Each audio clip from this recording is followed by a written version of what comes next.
ఓం నమో భగవతే వాసుదేవాయ. భీష్మ ఏకాదశి వైశిష్ట్యం. రేపే భీష్మ ఏకాదశి.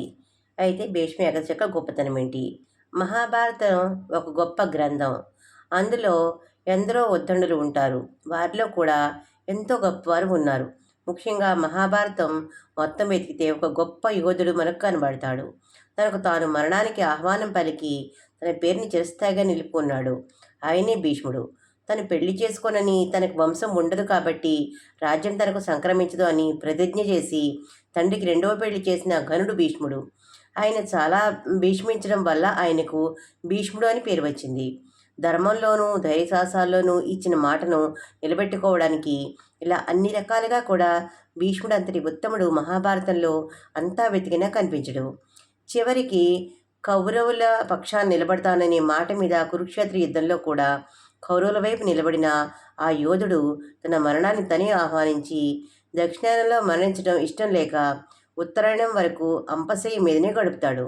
మాఘమాసంలో ఏకాదశి నాడు ఈయన చివరి శ్వాస వదిలాడు.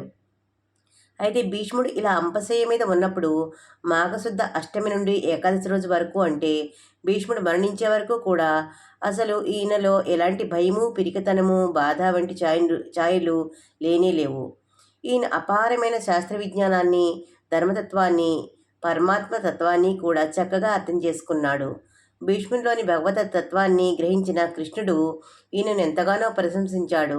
ఫలితంగానే మహాభారతం అంతా గమనిస్తే కృష్ణుడు భీష్ముడిని ఎంతో ప్రాముఖ్యతను, మరింత గౌరవాన్ని ఇచ్చాడు. భీష్ముడు అంపశయ్య మీద ఉన్నప్పుడు కృష్ణ భగవానుడు ప్రోత్సాహంతోనే సాక్షాత్తు ధర్మదేవత కొడుకు అయిన ధర్మరాజుకు గొప్ప జ్ఞానాన్ని ప్రబోధించాడు. వాటిలో వర్ణాశ్రమ ధర్మాలు, రాజధర్మాలు, ఆపద్ధర్మాలు, మోక్షధర్మాలు, శ్రాద్ధ ధర్మాలు, స్త్రీ ధర్మాలు, దాన ధర్మాలు, ఇలాంటి ఎన్నెన్నో ధర్మాలను గురించి ధర్మరాజుకు ఉన్న సందేహాలన్నింటినీ కూడా తీర్చి చక్కటి సమాధానాలు ఇచ్చాడు భీష్ముడు. వీటన్నింటినీ కూడా భీష్ముడు తన జీవితంలో తను స్వయంగా ఆచరించినవి కొన్ని, తన శాస్త్రాల్లో ఎంతో లోతుగా అధ్యయనం చేసినవి కొన్ని, విలువల ద్వారా తెలుసుకున్నవి కొన్ని, ఇలా అన్నీ కూడా ధర్మరాజుకు ఎంతో వివరించి కొన్నిటిని కథల రూపంలో తెలియజేశాడు.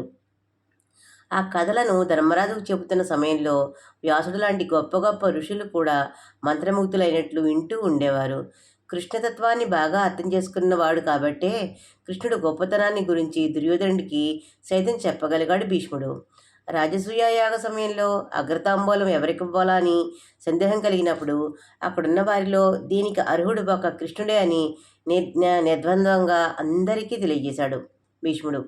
కురుక్షేత్ర సంగ్రామంలో అర్జునుడిని రక్షించేందుకు చక్రాయుధంతో తన మీదకు కృష్ణుడు పరిగెత్తుకొస్తున్న ఆయనను ఎదిరించక ఆయన చేతిలో మరణించే భాగ్యం కోసం ఎదురు చూశాడు భీష్ముడు. విష్ణు సహస్రనామాల అద్భుతం.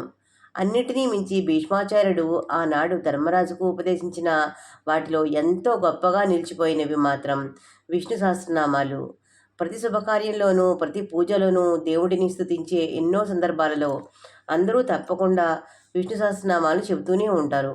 ముఖ్యంగా చనిపోయిన వాళ్ళ కర్మలు, సంవత్సరికాలు జరిగినప్పుడు ఆ కర్మల సమక్షంలో విష్ణు సహస్రనామాలు చెప్పడం ఒక పద్ధతిగా వస్తోంది.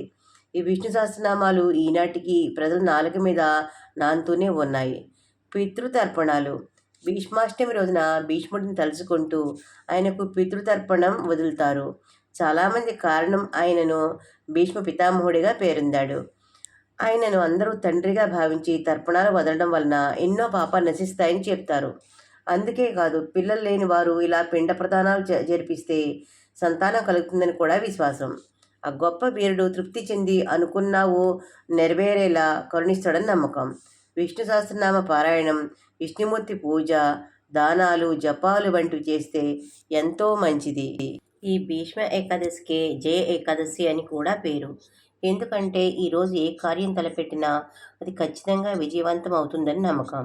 ఈ రోజున శ్రీ మహావిష్ణువును భీష్ముడు బోధించిన విష్ణు సహస్రనామాలతో పూజించిన పాండవులు కురుక్షేత్ర యుద్ధంలో విజయం సాధించారని ప్రతీతి.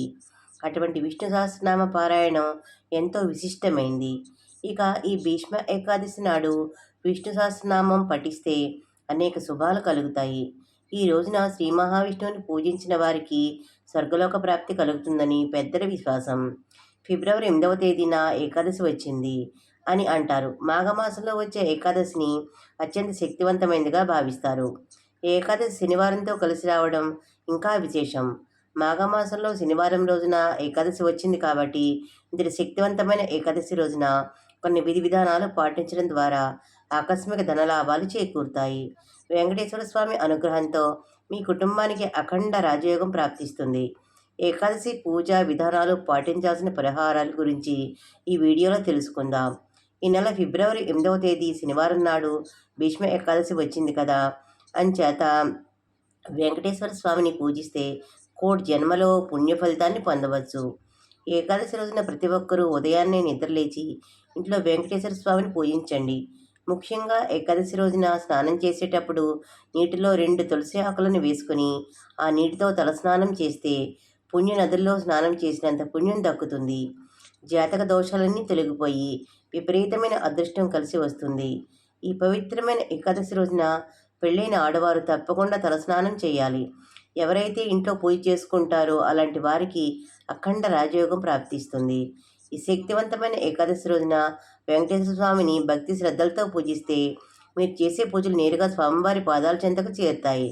కాబట్టి ఏకాదశి రోజున తప్పకుండా వెంకటేశ్వర స్వామిని పూజించండి. ఏకాదశి రోజున ఇంట్లో పూజ చేసేటప్పుడు బియ్యపిండితో 2 పిండి దీపాలు తయారు చేసుకుని పిండి దీపాలకు కుంకుమ బొట్లు పెట్టి అందులో ఆవు నెయ్యిని పోసి 7 ఒత్తులతో దీపారాధన చేయండి. వెంకటేశ్వర స్వామి పూజలో పిండి దీపాలకు చాలా విశిష్టత ఉంది. ఏకాదశి రోజున అయితే ఎవరైతే పిండి దీపాలు వెలిగిస్తారో అలాంటి ఇళ్లలో లక్ష్మీదేవి తిష్ట వేసుకుని కూర్చుంటుంది.